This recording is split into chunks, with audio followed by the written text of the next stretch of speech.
Vectors. You might be used to the concept of vectors from like a math or physics class. And generally a vector, as we define it in those environments, is like a velocity, a directionality, and a length. So the way that this use of vector, it's a little bit different. Is I mean, it's really pretty close to the same. A vector in P5 is just a set of 2 points. And the way that we can think about this is if we have a coordinate plane, right? If we have our canvas and we have our default 0 point, our default origin up at the top left, a vector is a set of points of x and y coordinates. So if I have a point here, that let's say that's 200 pixels in the x-axis, and we'll say that's about 50 in the y-axis. So I can store these coordinates, this coordinate pair, as a vector. And just to relate it back to vectors that we might remember from geometry class, if we think about this as an extension from the origin, right? This vector both has a length and an orientation. It has an angle relative to that 0 point.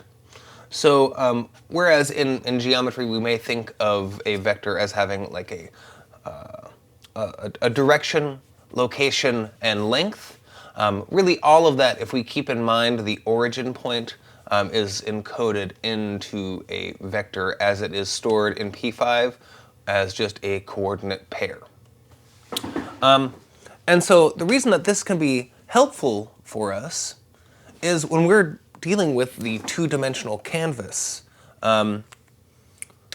coordinates are how we draw things, right? So in our previous work, we've used variables to separately control x and y position of things that we're drawing onto the screen. So for example, I might say let ellipse x equal 200, let ellipse y equal 50. And so now I have these two separate variables that I can use in my draw function to position an element on the screen. So I'll use my ellipse function and I'll use those two variables.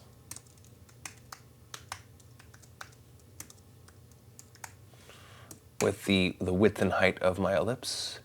And so there I've positioned this ellipse using these two separate variables. Now this is two variables, so I have to enter both of these things in, and we'll get to why this can be annoying in a little bit. But first, let's just implement a different way of doing this using our P5 vector. So just looking at the syntax of how this is used here in this reference page, which is linked in the class notepad, and then I'll put it in the video description as well.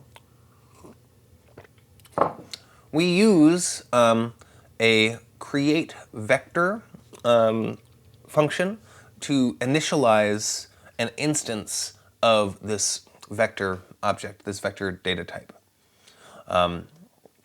So you can use 3D, but we're just going to be playing with 2D for now.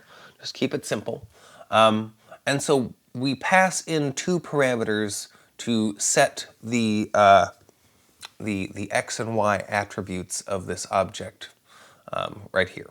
So let's just go for it. So I'm going to, first of all, instead of using these, I'll say let ellipse pos, so like ellipse position, and I'm going to first declare it as a global variable, so it's outside of the setup or draw function. And I'll just comment these out for now so that they don't exist as far as our code is concerned. And now in my setup function, because I'm going to want to use this inside of the setup function, so it's not so that it is depending on the p5 library. Here I'm going to say ellipse pos equals create vector. Oops. And I'm going to use these two values that we were using previously as separate variables. I'm going to use those to create my vector. So I'm going to say 200, 50. And I'm just going to comment out this ellipse just so first we can run our sketch and make sure that there are no errors in the console. Remember, run your code, check it often. Don't type it all in, then run it and hope that it's all going to work. Just check along the way. It's easy. All right, so now that we have this global variable that is holding our vector object, now we can use it. So just looking at the reference, there are attributes of the vector object that we access by taking our the name of the object, the name that we've assigned to it, and then we have .x and .y. So remember, when we see a dot in programming, that means that this, whatever follows the dot, is going to be an attribute or some subsidiary information or a method that is attached to the object preceding the dot. So here we have v1.x and .y and v2.x and .y, which means that we have two objects, each of which has two attributes that are x and y. So going back here now, in my draw function, I'm going to say ellipse pos dot x ellipse pos dot y, and we'll just make it the same size again. So now when I run this, boom, it looks exactly the same, nice and boring. But now, instead of having two separate variables that hold the x and y position, we have one vector that holds both. So now to talk about why this makes our lives easier, we're going to move on to talking about arrays. So put this back on the back burner for a second. I'm going to delete the old thing there. So now we just are positioning an ellipse. All right, so what we're going to do now is we're going to introduce arrays. So let me just see here. Arrays are similar to a vector in that they are a means of storing more than one piece of information inside of one object, inside of one variable. Excuse me. But whereas a vector is limited to 2 or 3 pieces of information attached within that single piece of data, arrays can be however long you want them to be. An array is like a list of numbers. So where a vector has the x and y, an array could have a whole bunch of pieces of information. And the way that we access an array, elements of an array, the individual pieces of information that are stored in that array, is that we use an index. And the way that we do that is we use square brackets and a number between those square brackets directly following the name of the variable, the name of the array variable. And that's going to access the different elements in that array. So just for example, let's see what's an array that we might want to have. Let's say that I have like a graph or something like that. I have, I have a piece of information that, let's say, is the price of Bitcoin. I don't know what Bitcoin is doing right now at this moment, but let's just imagine that we have time on one axis and we have Bitcoin price on the other axis. If we are, excuse me, recording the price at equal intervals of time, right?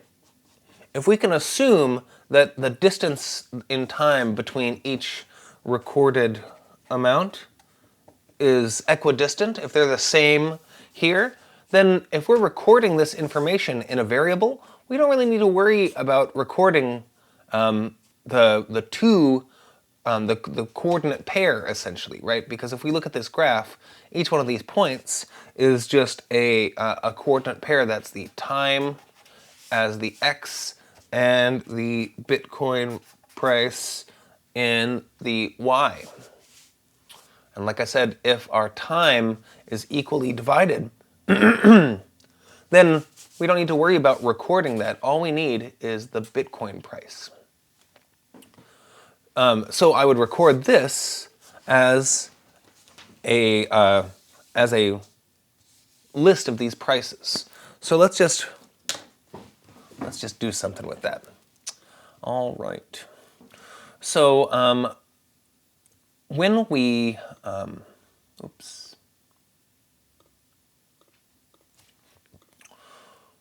Let's just comment these things out for a moment. So when we are declaring a variable that's going to be an ellipse, let's just say let graph, no, I'll just say data points. So I'm going to make a new variable called data points, and I'm going to initialize this as an array type of data. So I'll just say equals and just empty square brackets. That is going to tell JavaScript that we are going to be dealing with an array, a list of values. Excuse me. So now if I want to populate that array with information, I need to do so. I need to pass data into that array. So I will just start out with some dummy values in there. And I'll just start out with data points 0. So note this 0, the first element of an array, the first item in that list, has an index of 0. We start counting from 0 when we're indexing our arrays. So just keep that in mind. It may cause you some conceptual headaches later on as you go. There's gonna be times when you forget that you need to count starting at 0, and the intuitive part of you just takes over and you start counting from 1. That's okay, it happens. But we start counting from 0 in array land. So the first element in our data points array, I'm just gonna make something up. Let's just say 20. Why not? And I'll just put in a few more dummy values. So I'm just gonna make my life easier and copy this and paste a few of them. And I'll say we go 20, 40, 80, 120.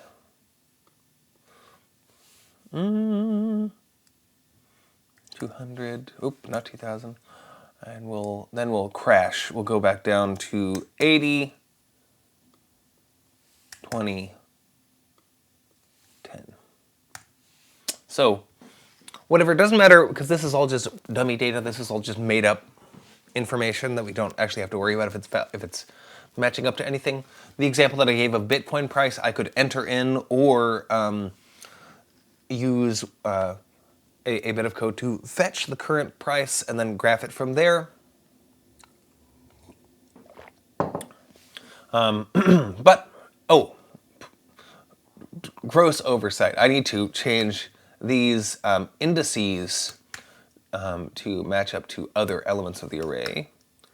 And so right now, we're starting out with an array that has nothing in it. And by doing this, we're adding new pieces onto the array, new bits of, or I don't want to say bits, but new pieces of data, new values into this list.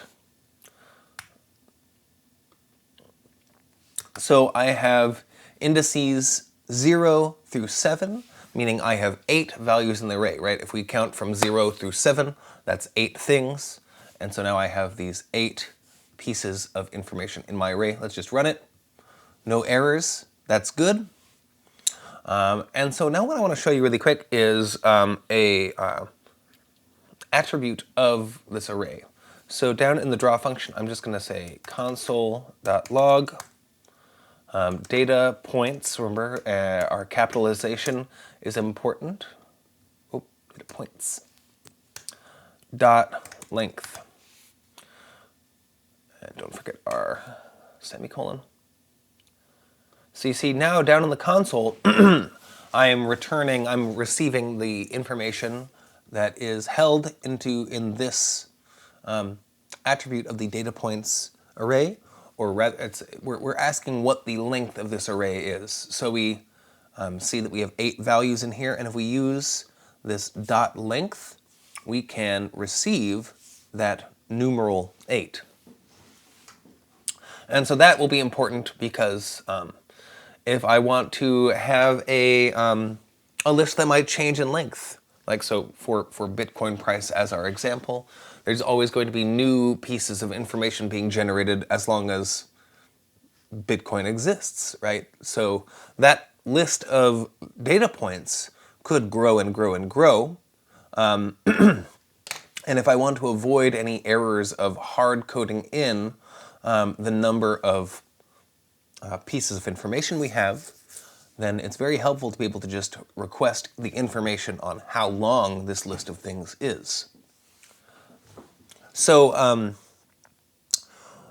now that we have this list of information, let's do something with it. First of all, let's just use the console to, I'm just going to delete. No, I'll leave it. We're going to use the console once again just to view all of that information. So if I remove the dot length from this and I just run our code, then it's going to output our full array on one line in our console, where we have all of the values separated by commas in one notation, and then if we expand, there's this little arrow next to it, if we expand that, then it's going to show us the index of each one of those values that are stored inside of our array. So if we want to look at each one of these individually and in sequence, we can use a for loop. So remember, a for loop will start out with an iterator that is a local variable, very local. The scope of this variable is just within the for loop, right? So because we see this let inside of these parentheses, we know that the scope of this I variable is going to be very small. It's only going to exist between the following curly brackets. So we initialize our iterator variable with a value of 0. We say we have our condition I is less than data points dot length and I++. And so this means that we start out I as a value of 0. We're going to check that value against the length of our data points array, right? So we know that this, from what we've just done, data points.length is equal to 8. So we check that value of I is I, which is 0, less than 8. 0 is indeed less than 8, so it would run the code that we've yet to write. And then add 1 to the value of I, and then check again against this condition, and then run the code if true, until we reach a value of I which will make this condition false, and then we'll move along through our code. So here, inside of this for loop, now we have this value I that is cycling through 0 through 7. And so now we can, in here, we're going to say console.log. I'll just cut this from earlier. Console.log data points index I. Right, so we have this value I that's counting up 0 through 7. We have indices 0 through 7 in our data points array. And we're just going to print those out one at a time. So if I run that, now it's a little bit, it goes very quickly because the program can run very quickly. But if we look just at, I scroll up to the top of this console, we can see that we have 20, 40, 80, 120, 200, 80, 20, 10, which correspond to the values of our array. And then it just cycles through, right? Because the draw function runs repeatedly over and over. Okay, so we've done a very boring thing with this information, right? We've had it print out as text in the console, but now we can put it over into something visual. So now instead of just console logging this, what I do is I want to put it across the screen like a chart. So I'll comment out this console log, and what we're going to do is we're going to draw some stuff on the screen. So first of all, I'm just going to work on positioning these things equally in the screen. So thinking about that, right, because we were able to assume that our x-axis is equally divided,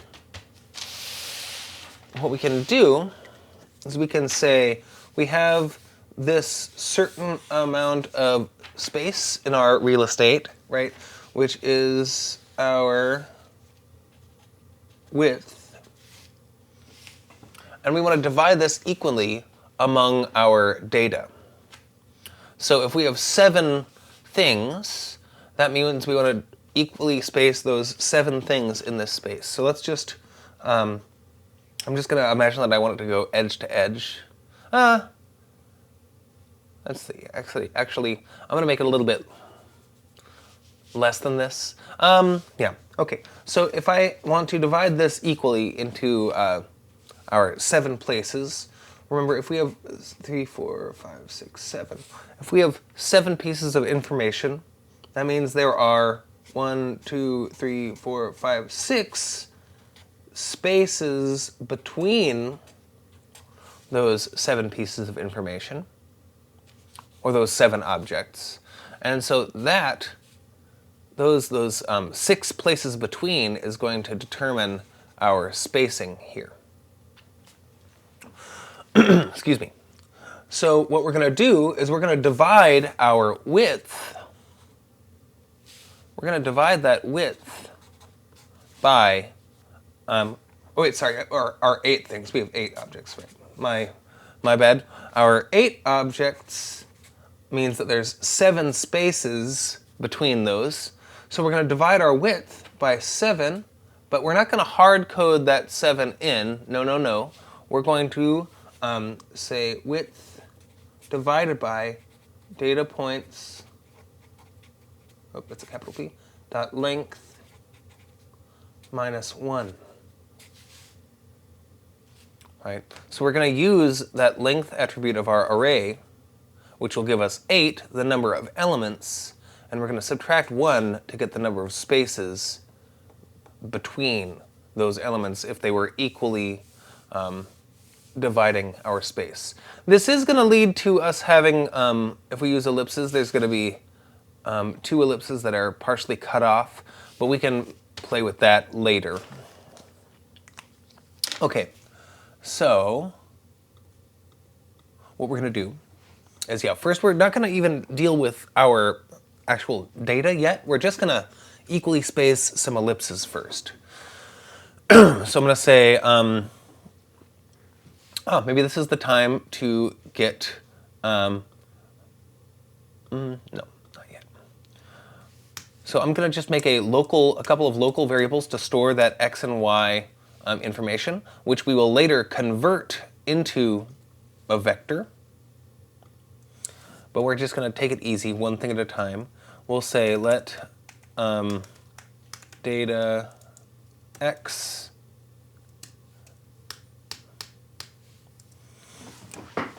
and we're going to have that be determined by, because we need to have multiple different x coordinates, right? We need to have an x coordinate for each one of these data points that we're drawing on the screen, which is why we're using it as a local variable declared inside of this very small for loop scope. So our data x variable is going to be equal to our I variable times our width divided by the length of our data points array minus 1. But remember our order of operations. When we are doing math, we have to put parentheses around an addition or subtraction so that that happens first, right? Because if we did not include these parentheses, the math would parse so that we divide width by data points.length and then subtract 1 from it. So we want to first subtract 1 from the length of our array and then divide our width by that. Okay. And then we're multiplying I against that so that we are iterating by that amount each time we draw a new object. So remember, as I goes from 0 through 7, we're going to multiply 0 times this amount, 1 times this amount, 2 times this amount, and it'll create different x positions for elements on the screen. So let's use it. So I'll just bring this ellipse back into existence, and we will change our value, our variables that we're passing in to data x. And I'm just going to make this 100 for now. And I'm going to we're not going to have any variation in the y axis yet. And I'll pop that into the for loop. So that means that we're going to draw 8 of these ellipses. So you see now they are evenly spaced. Yeah, they're cut off on the ends there. But if I were doing something like a line, like if I was using this to create vertices along the way, then that would be great. I would want it to go to end. Okay, so we have our data points equally spaced, and now instead of using this hard-coded 100 y position, we're going to use the information in here. So what I'll do is, this is not going to be our final look, but I'm just going to replace this 100 with data points element I. Right, so that's going to cycle through these different values for the y positions of these data points. And so that looks pretty good, although it's inverted from the actual data that I would have wanted to see, right? Because, remember, our standard coordinate plane, our regular Cartesian coordinate plane where y values increase as you go up, is the opposite for our standard coordinate plane in P5. So I'll have to do a little bit of massaging of this data to make it look like what we want. So what I could do is I could, if I was thinking that I want 0 to be at the bottom of this, and then if our sketch is 400 pixels tall, then like a value of 400 would be at the top. What I can say is I would just subtract these values from whatever my height is. So I could say here height minus data points I.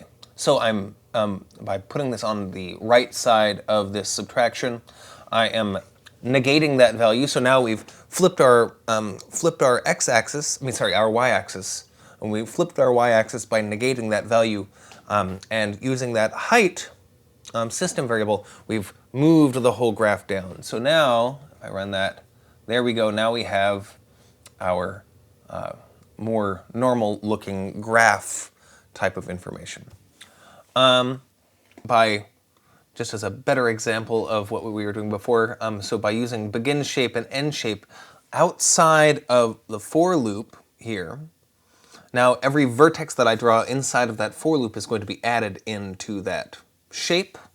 And so I just use the that data x local variable. I will put that semicolon back. And then I use this translation of our raw data to invert our y-axis. So running that, now I have a nice graph. I can change these values to match up to different data. And yeah, I could bring in, I can increase the number of data points easily without any incident. It's going to just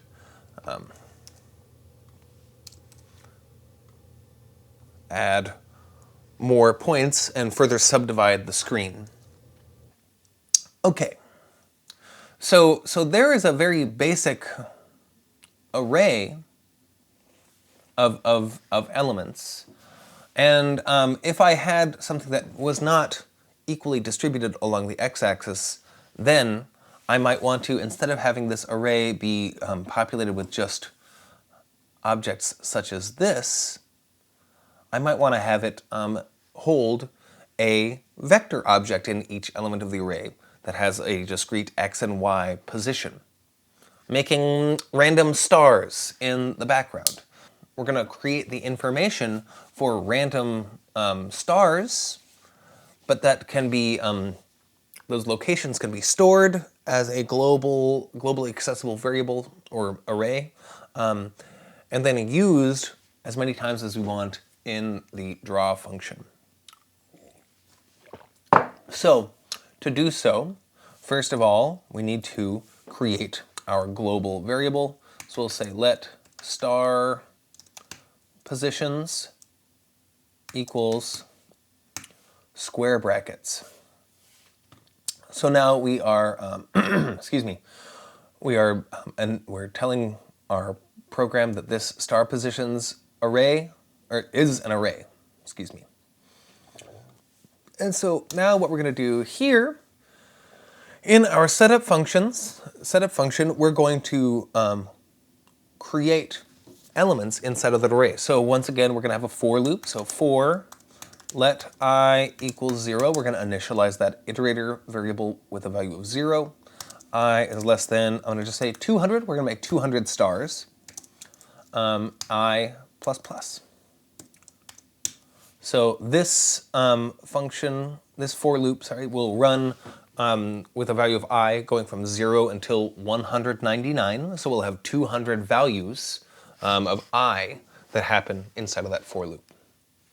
So now we're going to say star pos element I. So we're going to create those 200 elements of our array equals create vector. And our create vector function, we can pass two parameters in that are going to be the x and y attributes of those vectors. So inside of those parentheses, I'm just going to say random, and we're going to generate a random number between 0 and the width of our sketch.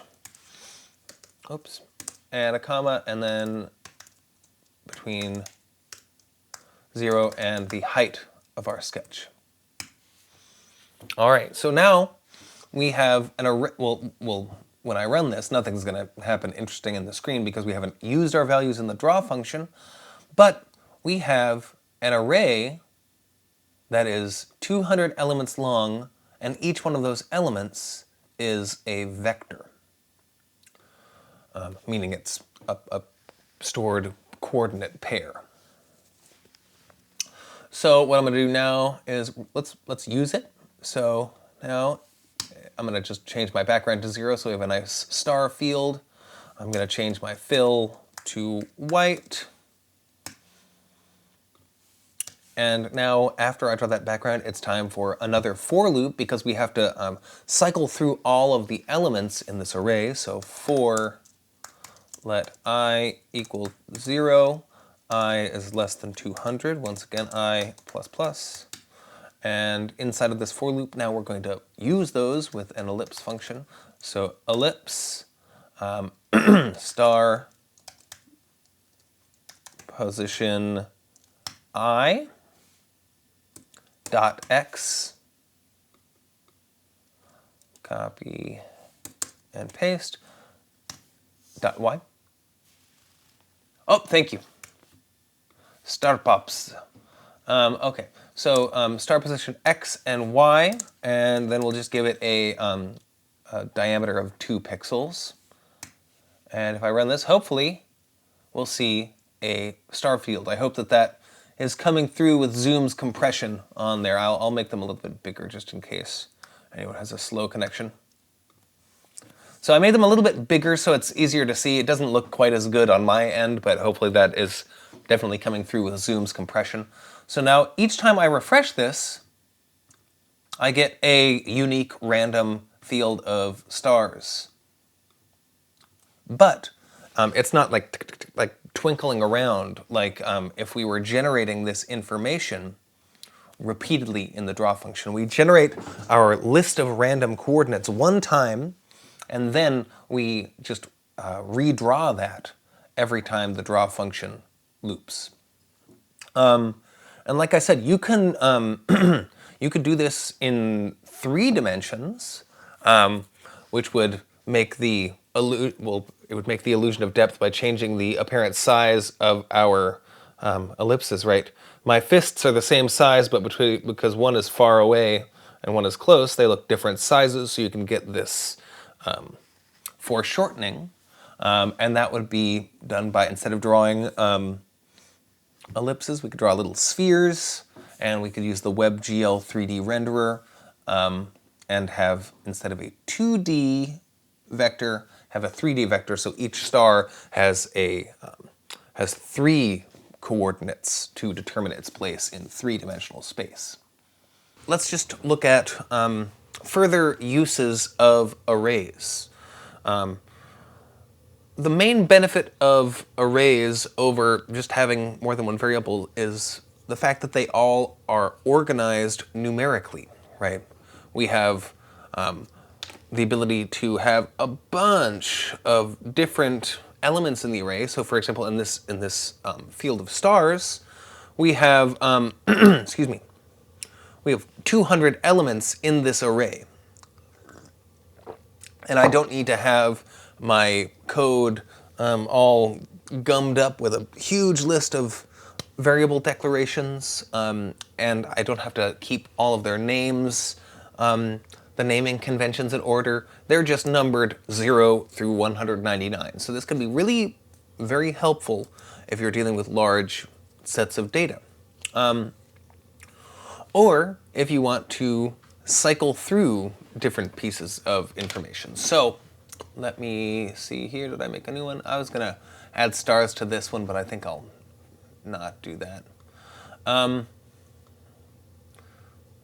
that will be for later. Okay, I'm just gonna make a new sketch here. And so in this sketch, we're going to show that you can store different types of data in an array. An array itself is not its own data type. An array is a list of data that is in a certain data type. So what we're going to do is we're going to play with some images. So I just randomly, well, arbitrarily rather, chose mountain images, and I just saved a few of these onto my desktop. And I would add in the attribution information as a comment in my code after the fact. All right, so we're going to make an array of images. So the first thing that we need to do here is let's load our images onto here. So I'm going to go to Sketch Files, Upload File, get a new Finder window, and I save them onto my desktop, just 1, 2, and 3.jpg. So I'm just going to select those and drag those in here. And so now I see that I have loaded these images into the p5.js editor. And so now going back to my sketch, I'm going to make a preload function.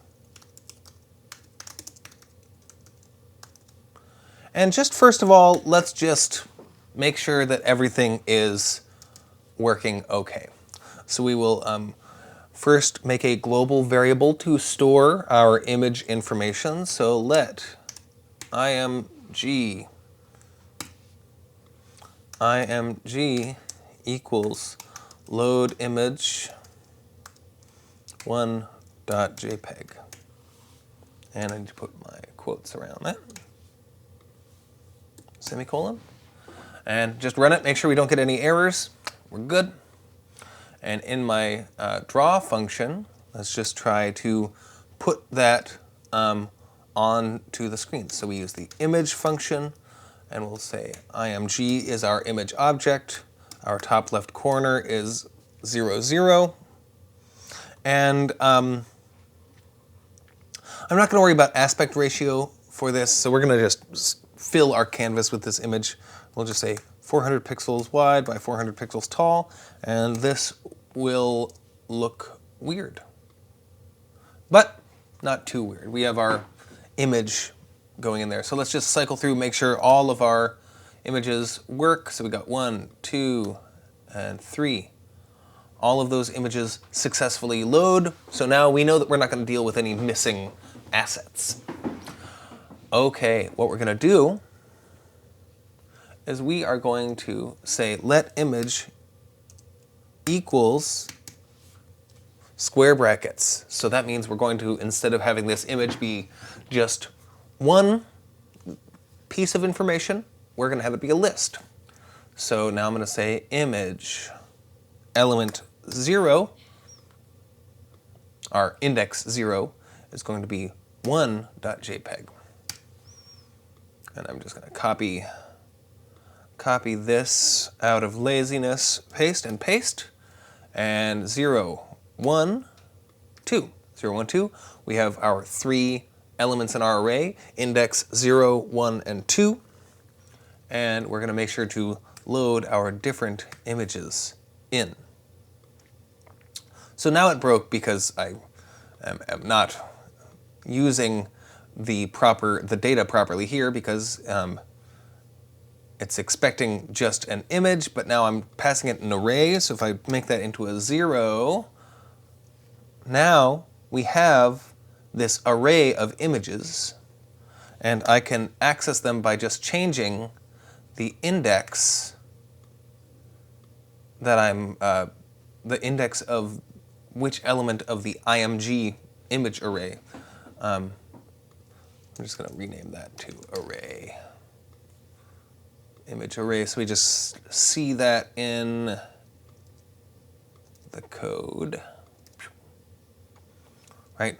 So now just by changing this number, I can change which image is being displayed. So what I could do here, I could, let's see, if I just want to show, if I put in a weird type of number, it's not going to work, right? Because if I'm passing in this floating point number into my index, it's going to say there's no such thing as index 2.1. So we need to just remember what our data is supposed to look like. But so now, if I wanted to cycle through these images, let's just try something out. So I just want to go through those sequentially over and over again. Maybe I can use the frame count system variable. So I'm just going to run this. This is going to run for a split second and then break. So let's just run it. Right, so it's split second and then break, because this frame count variable, it'll work just fine for the first 3 frames of our draw function running, because it'll go 0, 1, 2. Then as soon as we hit 3, this is broken, because there is no index 3 in this array. We only go up to index 2, so we were going to get an out of bounds error. But I can't remember if we spoke about modulo previously, but a modulo, let me just pull up the reference page about this. Oh, that's processing. Okay, well, I'll just, let's see, p5 reference. So modulo is a percentage sign. I guess it's not in the reference. It might be. I forget exactly where the reference page is for this. But anyhow, modulo is going to return the remainder of division. So if I have a input data, so we have frame count, which starts at 0, 1, 2, 3, on, right? If I use a modulo, so frame count modulo, we'll just start with modulo 2. This isn't what we're going to do for our implementation, but if we do a modulo 2, then if frame count has a value of 0, then the remainder of 0 divided by 2, there's no remainder, right? Because 0 is even. 1 modulo 2, 1 is not equally divisible by 2 because 1 is not even. This is going to give us a value of 1. 2, going on, 2 modulo 2, this divides equally. 2 divided by 2 is 1 with no remainder, so that equals 0.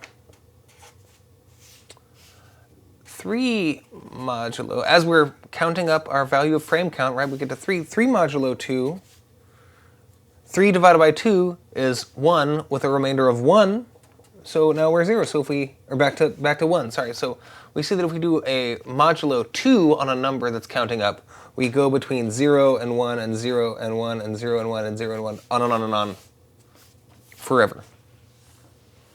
But say that we are continuing with our example here, and we have 3 elements. If we do the same thing with a modulo 3,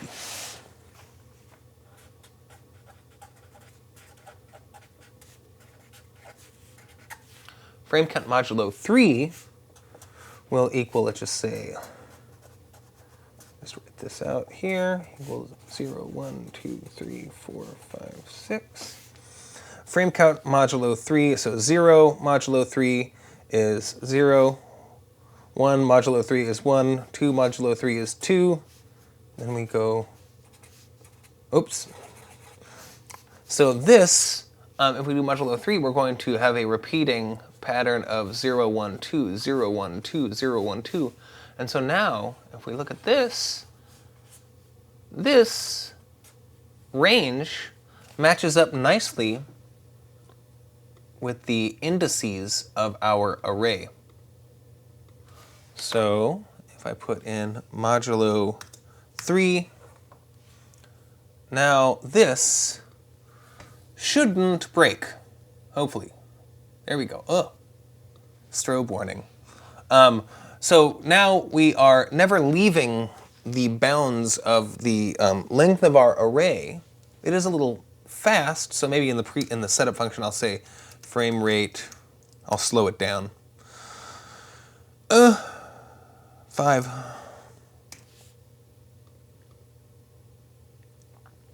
So now we're cycling through our images. I could tether this to my mouse position as long as I am changing this index between whole number values of no greater than the limit of our indices of our array. So no greater than the length of our array minus 1, right? Because our array length here is 3, but our greatest index is 2.